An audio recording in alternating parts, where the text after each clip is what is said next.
क्या आप जानते हैं आपके अंतःकरण में क्या है? अपना अंतःकरण काफ़ी अपना सा लगता है। चलिए जानते हैं आपके अंतःकरण में क्या है। नमस्कार, मेरा नाम डॉक्टर साधना श्रीवास्तव है और मैं फिज़िक्स की रिटायर्ड प्रोफेसर हूँ।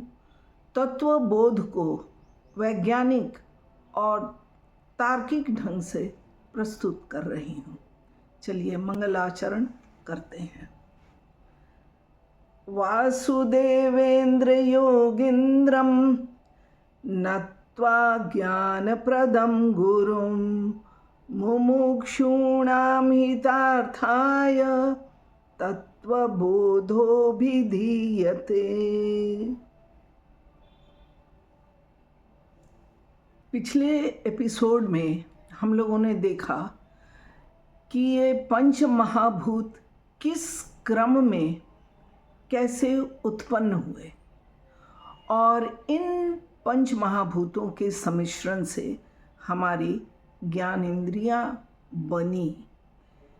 इस एपिसोड में हम लोग देखेंगे कि इन्हीं पंच महाभूतों से कैसे हमारे अंतःकरण की रचना होती है।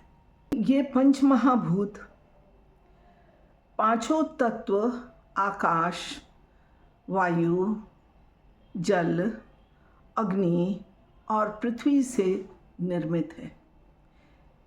ठीक इस बाह्य जगत की तरह एक सूक्ष्म जगत हमारे अंदर भी है।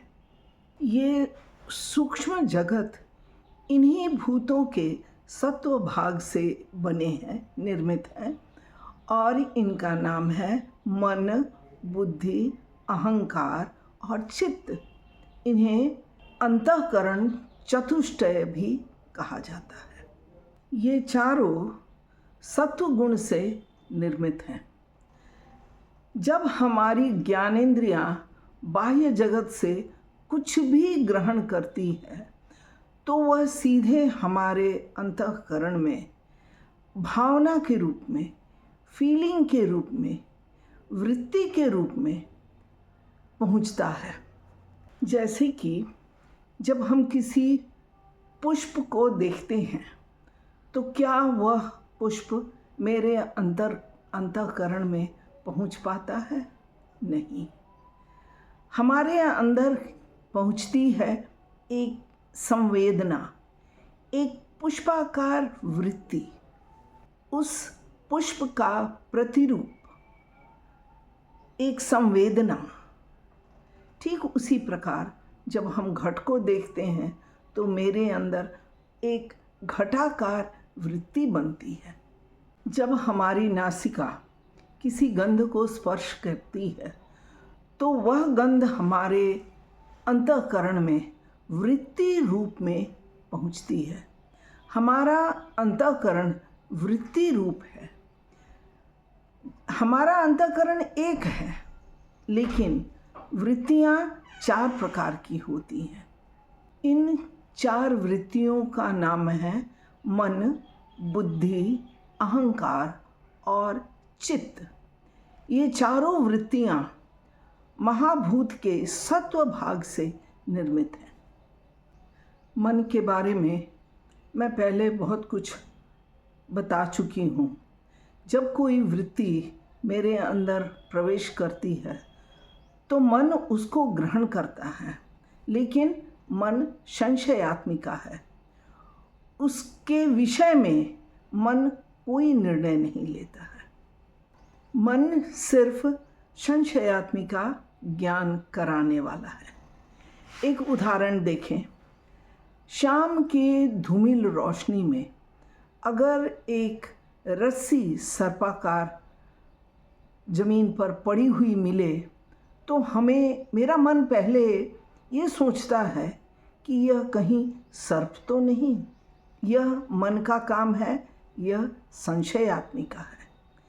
लेकिन जब हम उसको टॉर्च जलाते हैं, बुद्धि का प्रयोग करते हैं, तब जाके हम लोग निश्चित हो पाते हैं कि नहीं, ये रस्सी है, यह सर्प नहीं है। इस प्रकार हमने देखा कि जब मन ग्रहण करता है तो संशय रहता है, लेकिन जब बुद्धि उसे ग्रहण करती है तो वह निश्चय हो जाता है। कभी कभार बुद्धि का निश्चय त्रुटिपूर्ण भी हो सकता है, गलत भी हो सकता है, लेकिन होता निश्चय है, निश्चयात्मिका है। अब समझेंगे अहंकार। मन और बुद्धि ने जो ग्रहण किया उसे महसूस किसने किया? क्या यह कोई व्यक्ति है? नहीं। इन वृत्तियों को ग्रहण करने वाला भी एक वृत्ति है। ये मैंपना, मैंने ग्रहण किया, यह मैंपना भी एक वृत्ति है।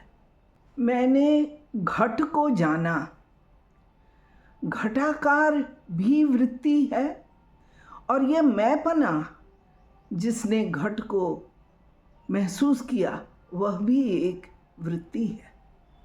घटाकार भी वृत्ति है, मैंपना भी वृत्ति है, और इसी मैंपना का नाम अहंकार है।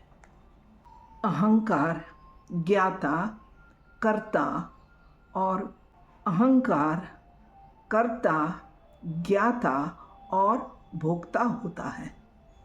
अब हम चित्त को समझेंगे।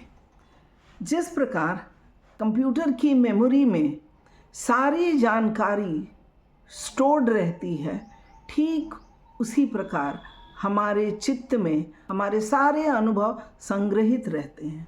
अब आइए चित्त समझते हैं। जिस प्रकार कंप्यूटर की मेमोरी में सारी जानकारियाँ स्टोर्ड रहती हैं, ठीक उसी प्रकार हमारे चित्त में सारे अनुभव संग्रहित रहते हैं। इन्हीं अनुभवों का चिंतन, सोच विचार करना ही चित्त वृत्ति है। इन चारों वृत्तियों में मन, बुद्धि, अहंकार और चित्त, इन चारों वृत्तियों में अहंकार जो है वह स्थायी है। बाकी तीन वृत्तियां उसके सामने से आती जाती रहती हैं, लेकिन वह स्थिर रहता है। इन वृत्तियों को अहंकार ग्रहण करता है। प्रत्येक वृत्ति के अपने अपने देवता हैं। ये देवता शक्ति हैं जो इन वृत्तियों के अनुकूल उनकी सहायता करते हैं, और ये शक्तियाँ देवताओं ने ईश्वर, ब्रह्म, ऑलमाइटी, प्रकृति जो कहिए उन्हीं से प्राप्त करते हैं। प्रकृति में शक्ति है, ये आप भी मानते हैं, और यही शक्तियाँ देवताओं को भी प्राप्त है। चूँकि वृत्तियाँ अलग अलग है, इसलिए इन देवताओं के नाम और उनका कार्य भी उन वृत्तियों के अनुकूल है। मन के देवता चंद्रमा हैं। मन का ज्ञान चंद्रमा की रोशनी की तरह ही धूमिल होती है। बुद्धि के देवता ब्रह्मा हैं, और जिस प्रकार बुद्धि अपने विचार में स्पष्ट है, यह वरदान उसे ब्रह्मा से मिला है। अहंकार के देवता रुद्र हैं, और रुद्र का रूप विनाशकारक है। अहंकार अगर बहिर्मुखी हो तो शिव के समान विनाशकारक हो सकता है, और अगर अंतर्मुखी हो, अहंकार अगर बहिर्मुखी हो तो रुद्र के समान विनाशकारक हो सकता है, और अगर अंतर्मुखी हो तो वह शिव के समान एकाग्र और परमात्मा का भक्त हो सकता है। चित्त के देवता वसुदेव हैं, जो हमारे रक्षक हैं।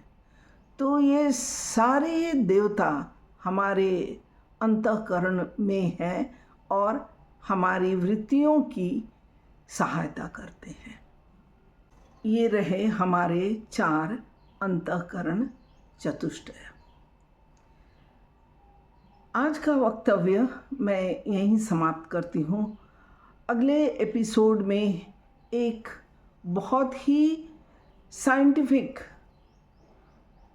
मैथमेटिकल विश्लेषण हम लोग देखेंगे, और वह स्टेज ऐसा होगा जहाँ पर कि हम सभी व्यक्ति अलग अलग भाग में बांटे जा सकते हैं।